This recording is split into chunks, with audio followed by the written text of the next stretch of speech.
The countdown to the unveiling of Ferrari's new SF-25 single-seater on Wednesday, February 19th has officially started.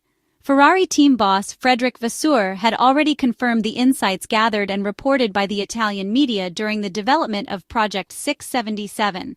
The former Alfa Romeo team principal pointed out that in the fourth year of this technical cycle, the Maranello team's technicians and engineers now have a wealth of data at their disposal, and as a result, the 2025 Formula One car will be entirely new. The French team principal also disclosed that a mere 1% of the 2024 car would be carried over to the SF-25 single-seater. This is a blunt way of indicating that the 2025 car's development is akin to starting from scratch, drawing entirely on the extensive knowledge accumulated over the past 3 seasons. This message was also clearly conveyed by Frédéric Vasseur to the technical team. The staff, headed by Loïc Serra, Ferrari's new technical director Diego Tondi, responsible for the aerodynamic department, and Fabio Montecchi, the chief project engineer, has introduced bold decisions aimed at making the 2025 season not just a transitional year, but a significant step forward before the major changes expected in 2026. The SF-25 introduces substantial changes on the exterior, while the interior remains less revolutionary-focused. Adjustments to cooling systems are planned, but the highly efficient triangular airbox is likely to stay. The SF-24 was already a vehicle that marked a major departure from Ferrari's previous designs, with aerodynamics significantly revamped following the issues faced by the old 2023 car. According to knowledgeable technical sources, these regulations still have untapped potential, meaning there is still considerable room for improvement.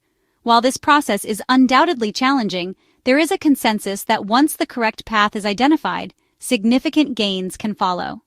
Ferrari's strategy revolves around aggressively adopting the front pull rod, not just to overcome the serious limitations that the SF-24 endured throughout the season, particularly regarding tire management. The redistribution of mass, however, is anything but simple and will require time and careful learning to fully optimize the car's setup. In contrast to this, the rear section of the SF-25 has not undergone a drastic reconfiguration of its internal mechanics, but rather a more subtle and precise evolution in line with the team's objectives. Similarly, the car's central structure has not experienced a complete overhaul, while other teams, such as Williams and others, have opted to redistribute the car's mass, with the FW47 notably eliminating the large central radiator located behind the air scoop. Ferrari has chosen not to undertake such a heavy redistribution of cooling components. Instead, the Maranello team's engineers has focused on further optimizing the existing cooling setup. This decision maintains the car's original character while allowing adjustments that accommodate other modifications, such as the changes made to the chassis that affect the cooling system layout. There is no drastic transformation akin to Red Bull's 2024 overhaul, which included an extensive redistribution of radiators across the RB20, a move that, although it posed challenges for the Milton Keynes team, ultimately helped solve cooling issues, as evidenced by the adjustments made during the Japanese Grand Prix at the Suzuka circuit. Ferrari, however, opted not to take this risky approach. Instead, they chose to retain a familiar weight distribution in the central part of the car, staying close to the configurations of previous Ferrari models. As for the SF-25, the 1% of carryover elements from the 2024 Formula One car, the SF-24, as mentioned by Frédéric Vasseur, will include, among other things, the hood intake, which will maintain its triangular shape, mirroring the design of the roll hoop. This feature has been a part of Ferrari's design philosophy since the F175 in 2022, and even earlier with the SF90, and is part of the team's desire to avoid moving towards more central cooling systems, also known as centerline cooling. The distinctive ears attached to the sides of the airbox will also remain present on the entire fleet of Ferrari-powered cars through 2024.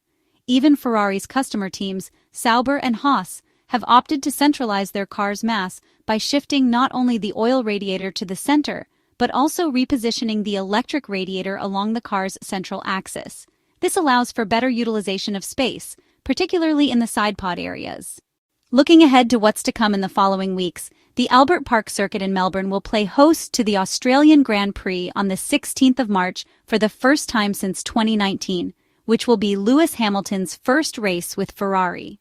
2 weeks prior to that, Lewis Hamilton, Charles Leclerc, and the 18 other drivers on the grid will get the chance to drive their 2025 car extensively during the 3 days of testing that will take place at the Bahrain International Circuit in Scuderia, which is located just outside of the city of Manama and is the home of the Bahrain Grand Prix.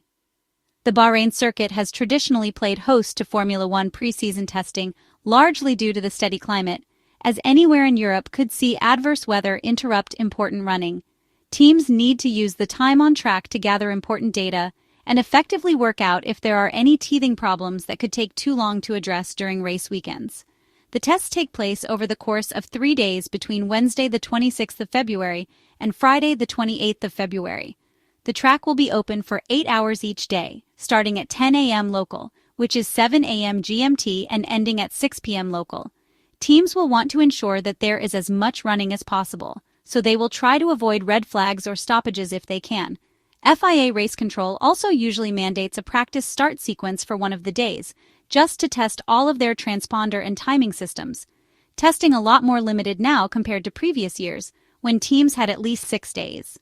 Now that has been shortened to 3 for cost-cutting measures.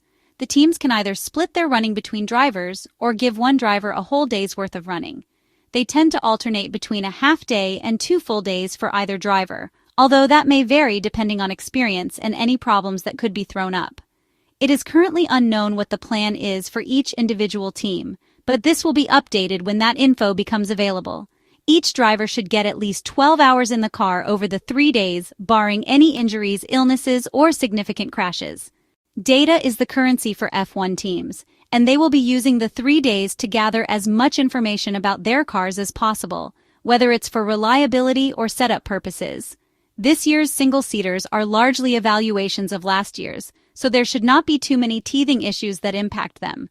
You will see them send their cars out with aero rakes attached to their cars, which look like fancy pieces of scaffolding but actually play a crucial role in understanding their cars. They are used to measure the air pressure over the car at any point, with multiple probes attached to a metal fence over a specific area of the car, either near the diffuser, side pods, or front wing. They measure the air at every angle and are more reliable than the pitot tubes, which sit at the top of the bulkhead of most Formula One cars and resemble an aerial because of the G-Force F1 cars face through high-speed corners. Teams will also spray Flow-Vis paint on their cars, which is a synthetic paint that can show engineers the direction of airflow.